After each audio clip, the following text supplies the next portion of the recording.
Okay, so let's look at Chapter 4 Review B, number 5. So in this one, we've got the question is, can we have an equilateral triangle? So let's start with one. And the question is, could it be possible to have this if one of the sides was 3x squared minus 10x minus 32, one of the sides was x squared minus 20, and one of the sides was 2x squared minus 9x minus 2. Okay, well, if it's equilateral, all the sides should be the same. So let's pick a couple and see what we get for x, and then check if that actually works when we plug it back in. So let's look at x squared minus 20. I'm going to pick that one because it looks pretty simple. And of the other two, I'm going to pick the one with less x squareds in it. So I'll pick the 2. So we've got a quadratic here.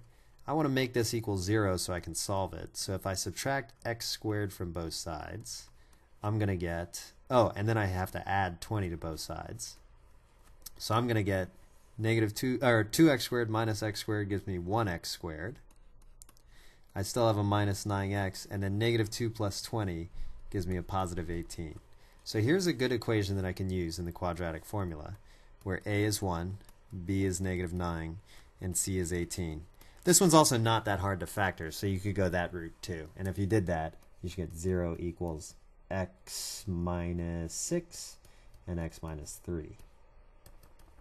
Anyway, if you use the quadratic formula or the program on your calculator, you're going to get 2 answers. You'll get 6 or 3. Now, that's because we picked these two sides. If you actually picked a different two sides, you're going to get slightly different answers. One of them will actually always be 6.